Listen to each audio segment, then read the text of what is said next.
This is Bomb Hoops Podcast.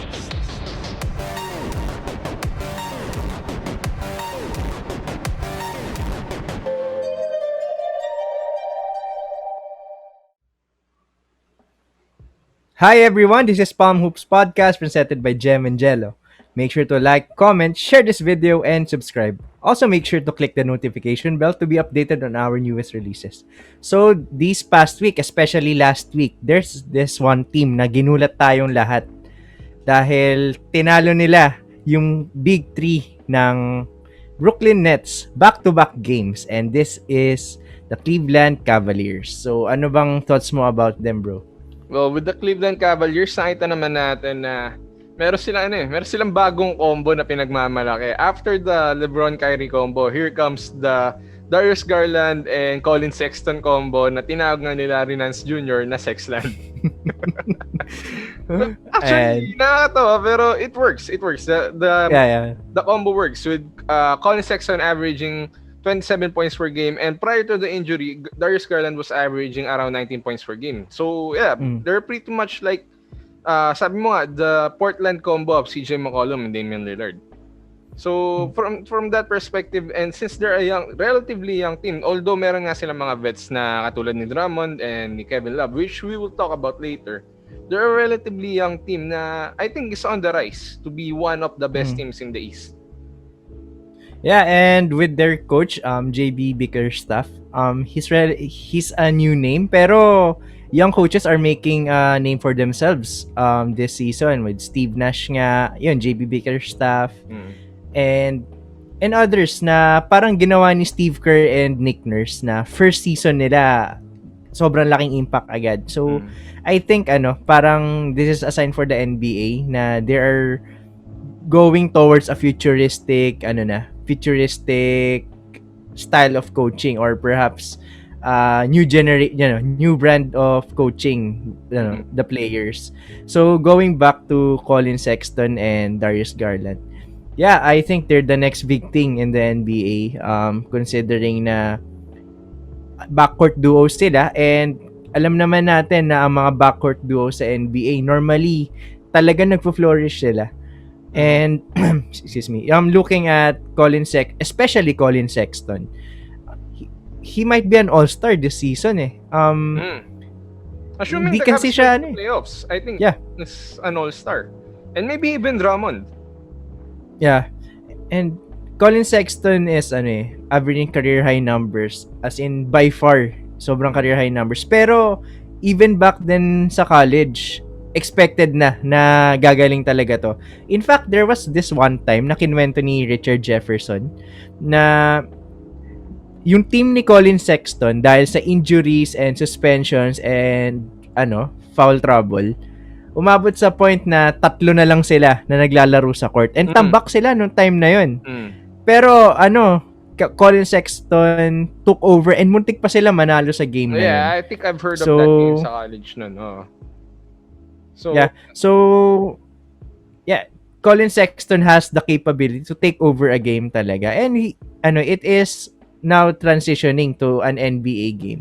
Perhaps his first 2 years medyo he's pacing himself, kasi kita nga natin sa sobrang competitiveness niya, parang sobrang rushed ng ginagawa niya this past years. Para masyado siya nagmamadali. Unlike ngayon, control yung game niya, pero with the same level of shiftiness and explosiveness pa din.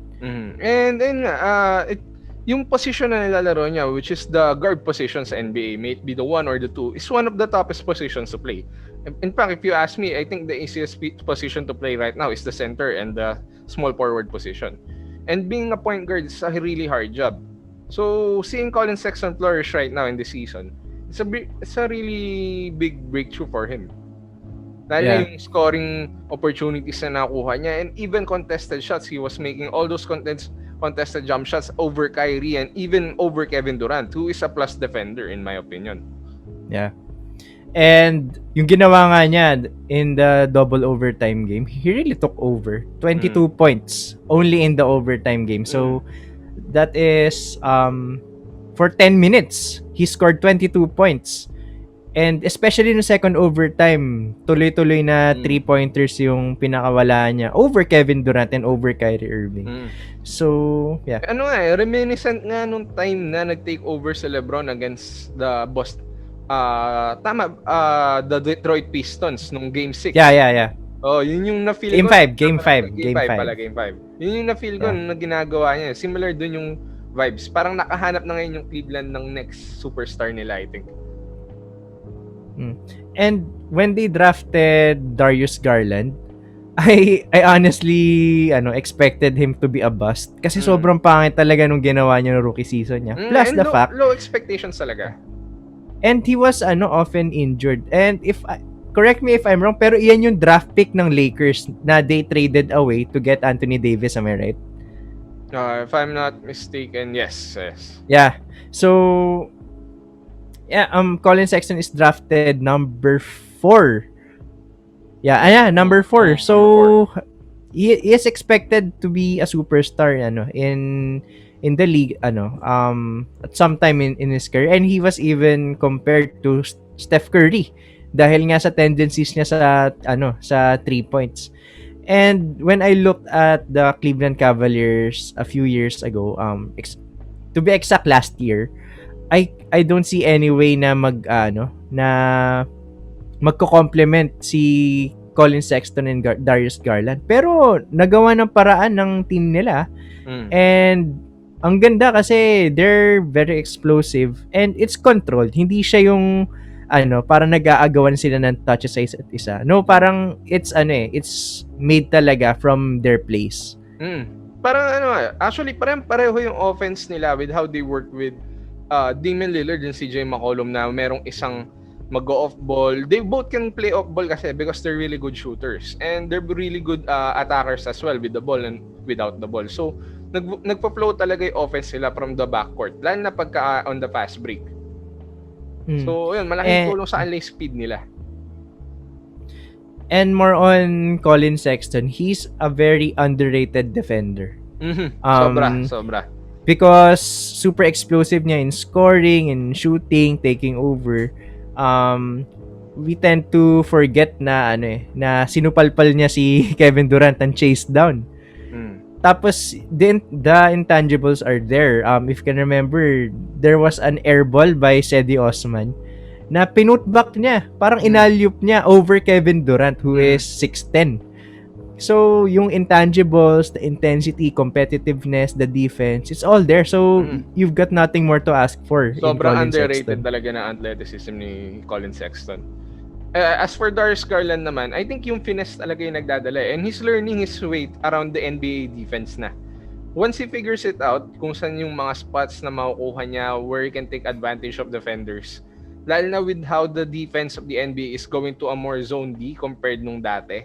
Na more on man-to-man. I think Collin Sexton's gonna try. I think Darius Garland's gonna thrive with the NBA setup now compared to how it was a couple of years back. Yeah. So, okay, enough of the Sexland duo. Let's move on sa injured na star player ng Cavaliers, which is si Kevin Love. Wala pa siya nilalaro na game this season I think he played right? at least 3-4 games at the start of the season. Yeah, I think sa preseason pa ata yun. So, pero wala pa siyang impact for the team so far. And as a veteran, he's expected to be the leader of this team kasi he's a champion and he's been with LeBron James and he also experienced to be a leader in the Minnesota Timberwolves. And I think for Kevin Love, I think he's making a good impact on the team given that the team is winning right now and he was part of a winning culture back when LeBron was with the team. Also, I think nabawasan na yung frustrations niya with the team since they are winning right now. They are currently 8-8, so I think trade talks are off for now since the trade value is quite low since you don't know what you're getting with Kevin Love as of this moment. Pero I think in a couple of months, once he starts playing, maybe we can see a move. Kasi this team is not in the same timeline as he is. He's currently at the tail end of his career. I think he has maybe at least 3-4 more years left in his career. And it's not on the same timeline as Collin Sexton and Darius Garland. So maybe we can expect a trade by the end of the season or mid-season, as long as his game is still the same, or maybe not the same but still consistent, can still be solid numbers. Yeah, and medyo nakakalimutan ata natin na Kevin Love once had a 30-30 game in the NBA. So his caliber is still there, and he almost broke Klay Thompson's quarter scoring record by 1 point lang. If he launched a lot of 3-pointers ng game na yun. So Kevin Love is still a valuable asset, especially for a team na who's perhaps 1 or 2 key piece away from contending. Perhaps like the Denver Nuggets or the Utah Jazz, teams like that. And madalas nga mapabalita dito is yung team na Portland Trail Blazers na are still missing pieces actually to compete with the top teams in the West, like the Lakers in particular. Since actually the Portland Trail Blazers are facing a lot of issues right now with the injuries to CJ McCollum and Yusuf Nurkic. So maybe they can use someone like Kevin Love to ease up the lack of offense that their current team provides.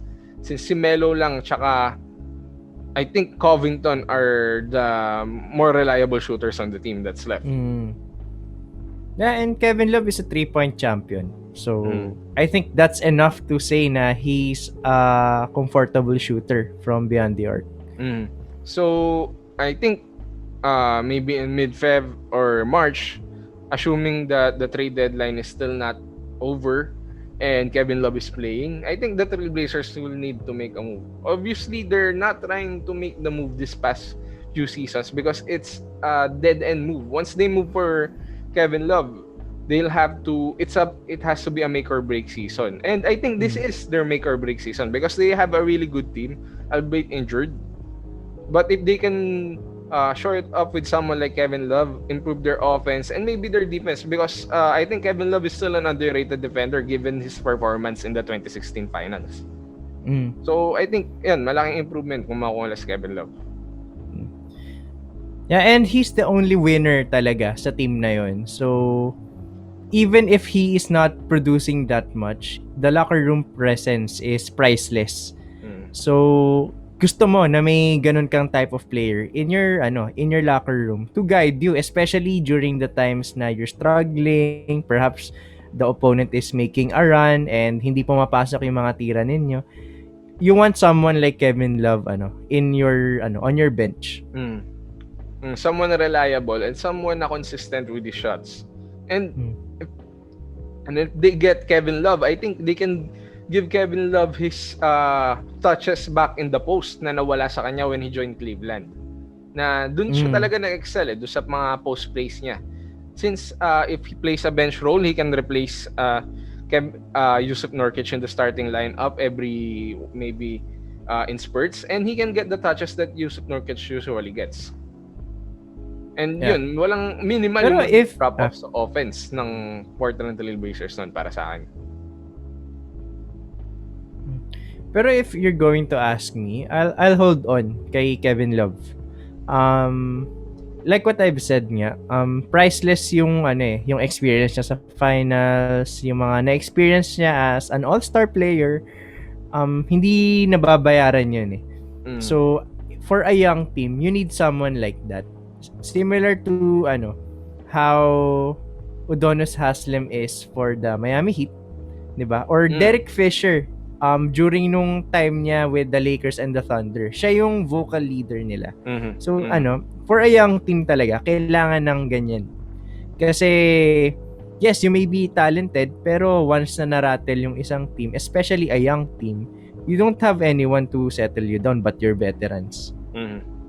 Yeah, that is true. And ayun, pwedeng yun nga yung gawin actually ng Cleveland with Kevin Love, who is still on I think 3 more years or 4 more years in his contract.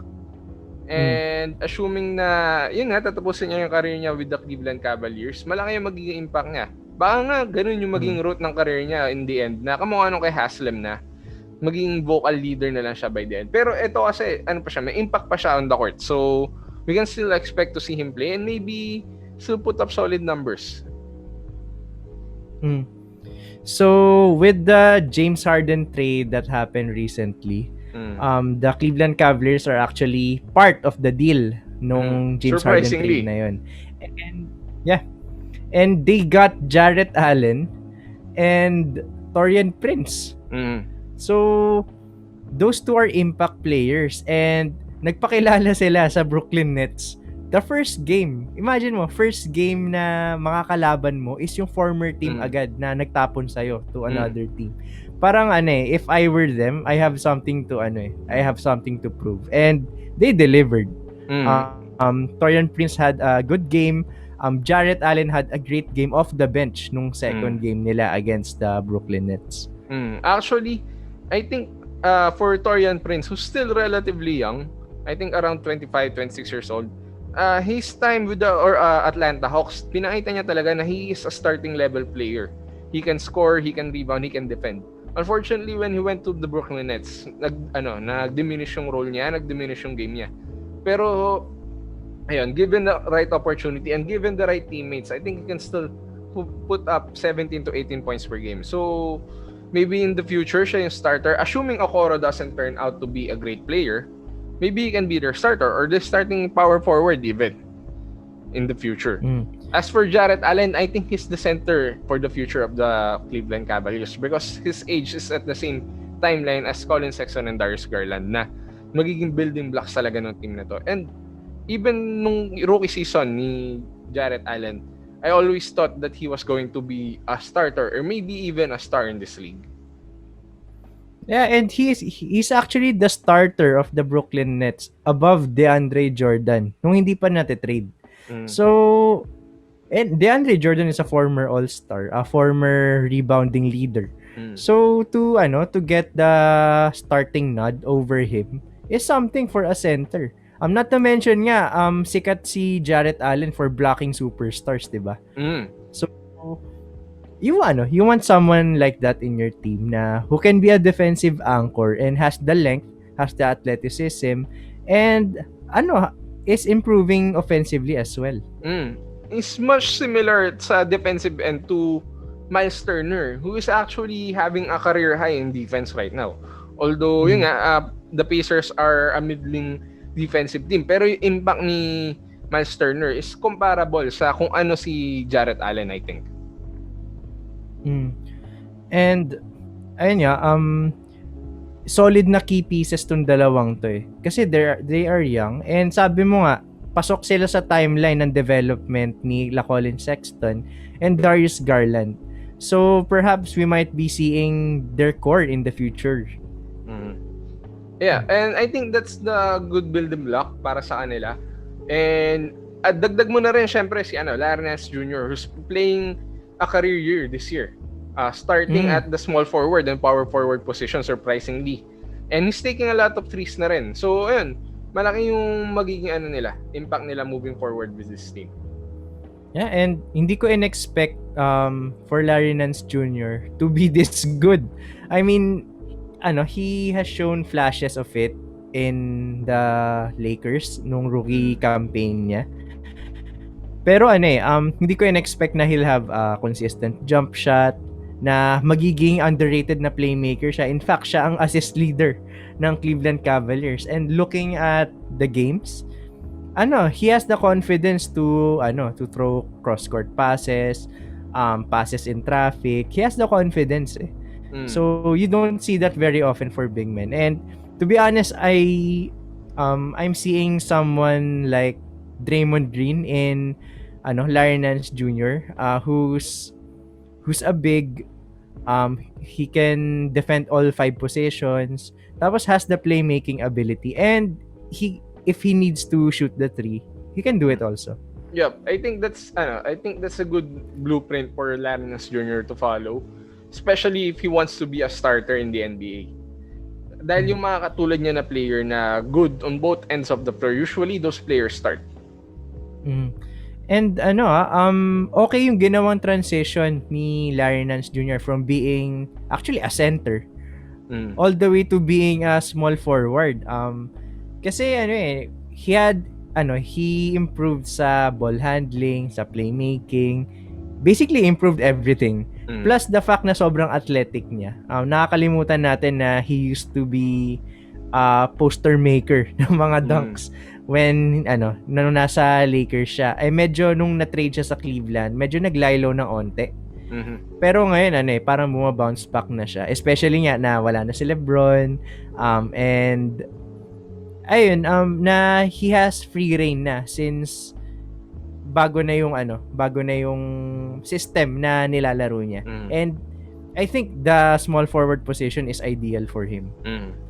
So ayan, moving on from their young core, let's look at their 2 wins against the Brooklyn Nets. Na surprisingly, with the Brooklyn Nets, I think at their best form, even though wala si Durant doon sa second game, they were still beaten. I mean, these are 3 players. Doon pa lang sa first game, these are 3 players that can score 30 points in any given night. And in fact, nung game na yon, umiscore sila ng a total of 80 points. With Durant scoring above 30, with Kyrie scoring 37, I think, and Harden having an almost triple-double with 20 points, 8 rebounds, and 12 assists. Pero, natalo pa rin sila. And that's, I think a big part of that is the Cavs being the number 2 defensive team in the NBA. Yeah, actually, they went from being the worst up to the number 2 defensive team in the NBA. Pero I think this is more of a concern sa Brooklyn Nets rather than sa Cavs. Though I'm not saying na we are not giving credit for the Cleveland Cavaliers. Parang if you're the Brooklyn Nets, you're supposed to beat a team like this. You're supposed to be contending for a spot in the finals. Dapat ka-level mo yung Lakers, yung Clippers, yung Bucks. Even the Sixers are doing good this year. So, if you're the Brooklyn Nets, you have to win those games. No first game nila, I kinda expected it to be a close one. Pero I didn't see them losing that game. Yeah. Especially nung pumasok ng overtime, you have 3 of the best closers in the NBA sa team mo. And you were not able to close out a very young team. So, that's alarming. I think yun na nga yung dilemma na haharapin nila. Kung sino ba talaga yung magiging first option nila when it comes to the clutch situations. Na I think they can figure out naman, since na-figure out din naman to nila Dwayne Wade and ni LeBron nung time na magkasama sila. And even Kyrie Irving and LeBron James figured it out. Pero going back to the Cleveland Cavaliers, akala ko fluke lang yung ginawa ni Collin Sexton Parang, lang siya, maganda lang gising neto, so he'll have a good game. Pero the next game, okay pa din Like, hindi naman 40 plus points yung ginawa niya. Pero, he's still playing toe-to-toe against the superstars of Brooklyn Nets. I think this shows how much of an improvement Collin Sexton made in this game and how better this team is compared to last year. Given that they can play nga at a level of defense na second only to the Lakers, who are the top team in the NBA. And in fact, they will be facing this week. So, ayan. That's gonna be a good matchup on the defensive end, in my opinion. So, we can expect a lot talaga with how they can develop further on the defensive end and hopefully on the offensive end na rin in the coming years. Pero for now, I think defense wins them games na hindi natin napapansin talaga. And so, I honestly think na Collin Sexton is the front runner for the most improved player award. Ganun kalaki yung impact niya. Perhaps sa stats niya nag-jump din naman. Pero if you're looking at these kinds of awards kasi, mas mabigat yung impact The stats may be good, pero you can see that the impact is really there. And team wins ang mahalaga para sa mga most improved players usually. If you look at it, some of the past most improved players are actually on winning teams. Pascal Siakam, CJ McCollum, Paul George, yun. So, I think nandun din sa trajectory na yan si Collin Sexton.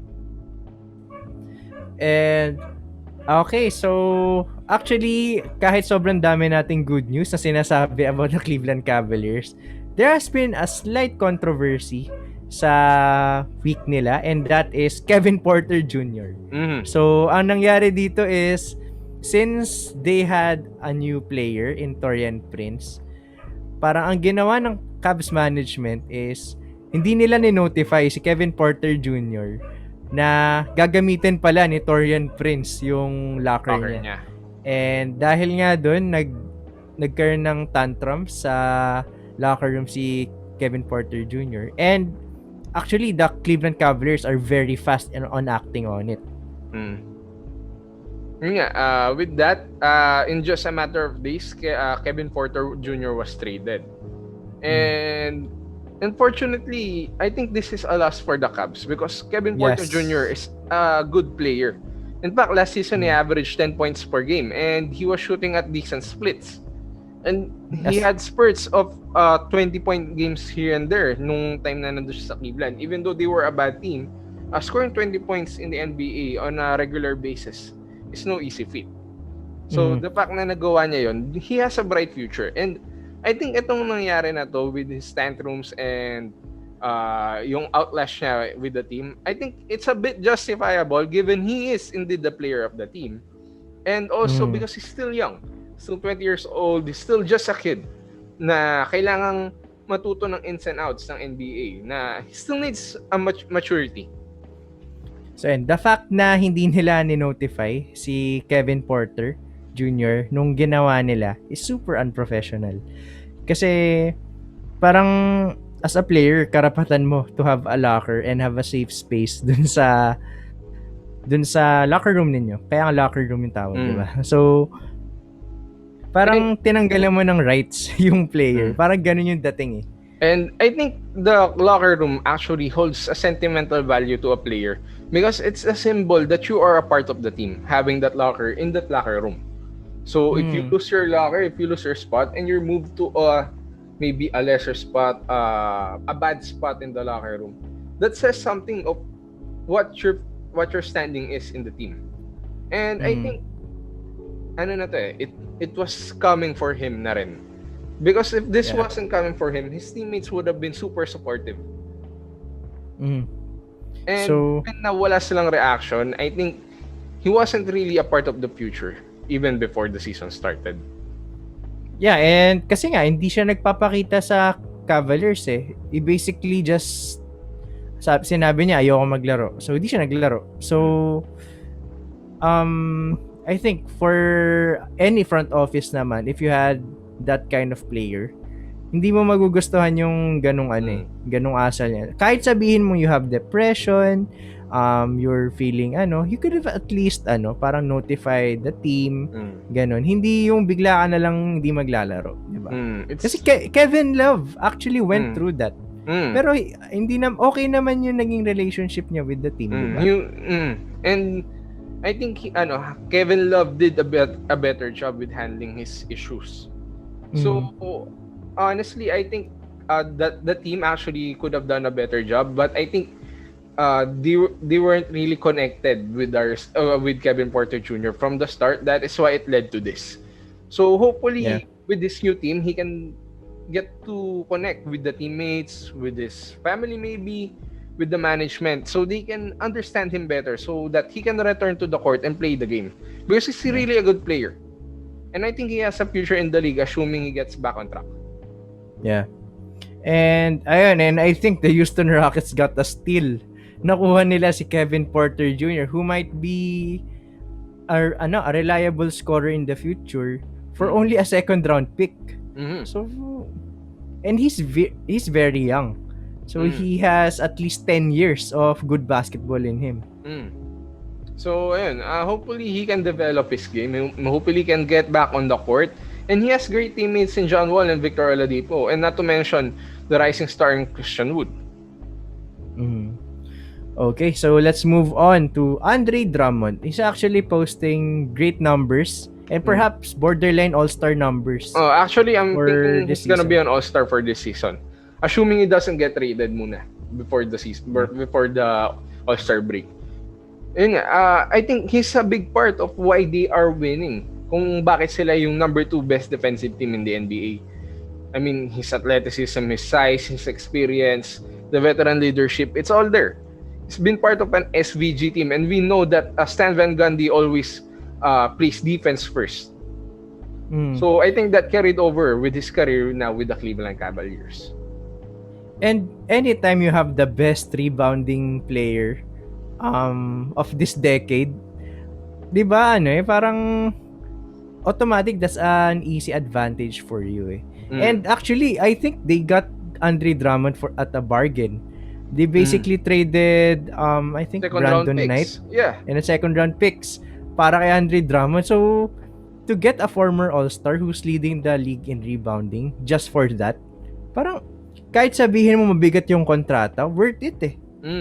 Because it builds a winning culture, and a winning culture matters for every team.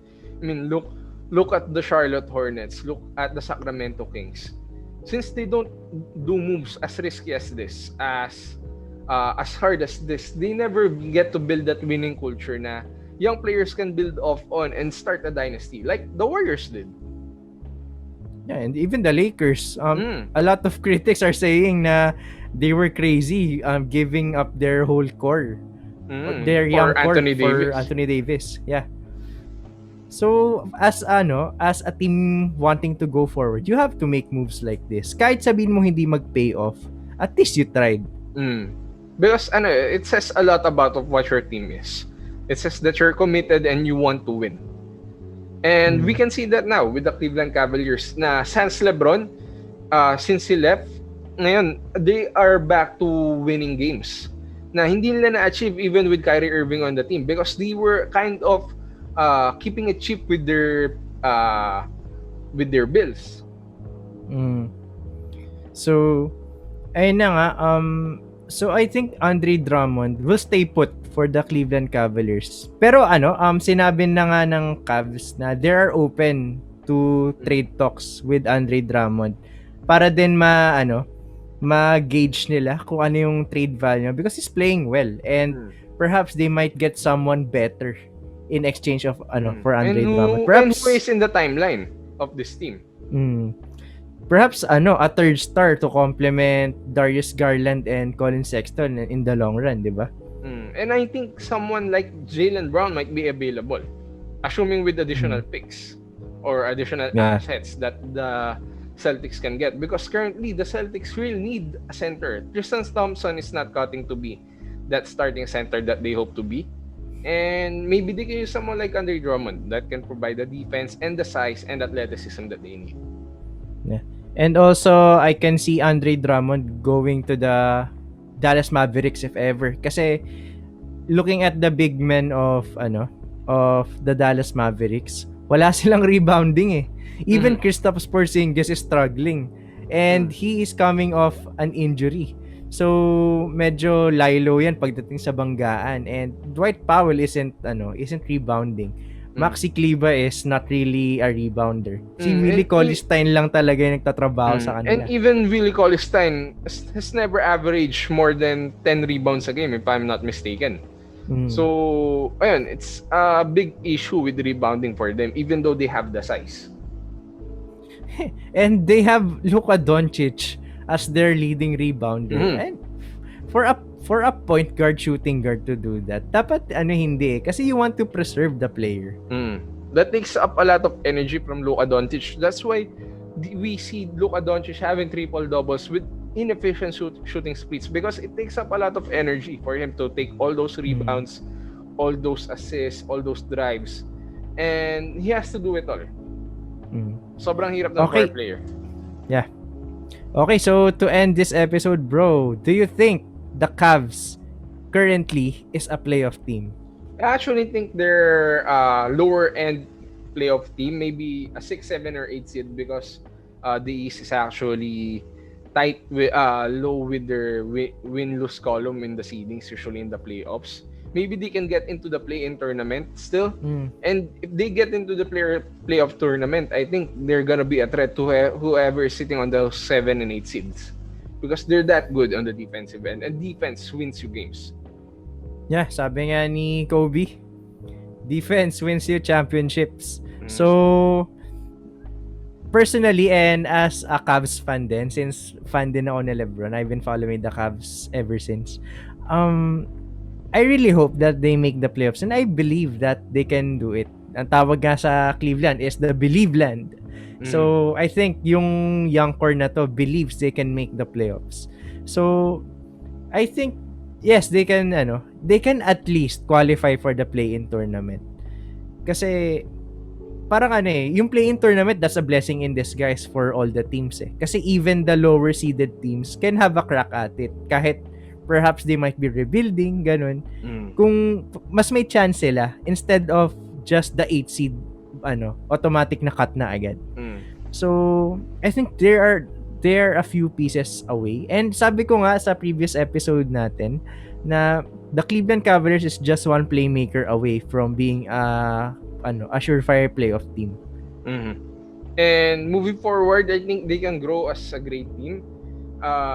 Who knows? Maybe Collin, Sexton, and Darius Garland can step up and up to be the next best backcourt since tumatanda na rin to sila Lillard, sila Steph Curry, matanda na rin si Harden, si Kyrie. Maybe they're the next best backcourt in the NBA. Yeah. So, ayan. Anyway, that's it for this episode, guys. Yes. So, yeah, make sure to like, comment, and subscribe to our channel. And syempre, share nyo yung video na to and hit that notification bell para umabot kami to 1,000 subscribers. Ayan. Again, this is Pamos Podcast. My name is Jello. This is my partner, Jem. We'll see you in the next episode.